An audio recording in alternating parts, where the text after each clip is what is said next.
તો ગુજરાતમાં ચોથા નાણાં પંચના અધ્યક્ષ યમલ વ્યાસ એસઓયુ પહોંચ્યા હતા, જ્યાં એકતા નગરમાં તેમણે એસઓયુની મુલાકાત લીધી હતી. સરદાર સાહેબની પ્રતિમાને પુષ્પાંજલિ અર્પણ કરી હતી.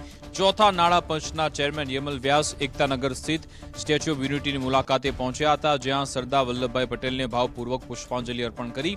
આ પ્રસંગે તેમણે સરદાર સાહેબના રાષ્ટ્ર નિર્માણના અમૂલ્ય યોગદાનને બિરદાવતા સ્મારકને નવી પેઢી માટે પ્રેરણા સ્ત્રોત ગણાવ્યું. મુલાકાત દરમિયાન તેમણે પ્રદર્શન ક્ષેત્રમાં ભારતની એકીકરણ પ્રક્રિયા અને પ્રતિમાના નિર્માણની ટેકનિકલ માહિતી મેળવી, તેમજ વ્યુઇંગ ગેલેરી પરથી નર્મદા ડેમ અને ગિરિમાળાઓના પ્રાકૃતિક સૌંદર્યને નિહાળી મંત્રમુગ્ધ થયા હતા. એપ્રિલ 2026માં જ્યારે સ્ટેચ્યુ ઓફ યુનિટી અને એકતાનગરના પ્રવાસે ફરી આવ્યો ત્યારે 1.5 વર્ષમાં જે પરિવર્તન થયું છે, જે વિકાસ થયો છે, એ જોઈને હું ખરેખર દંગ થઈ ગયો છું. ગુજરાત અને દેશ માટે આ પ્રોજેક્ટનું અને આ સ્થળનું શું મહત્ત્વ છે એને દેશ અને વિદેશના પર્યટનકારીઓ હોય, પર્યટકોથી માંડીને અભ્યાસ કરવાવાળા લોકો, નિષ્ણાતો, આ બધાને માટે એક ઉદાહરણ બને એવું સ્ટેચ્યુ ઓફ યુનિટી બન્યું છે.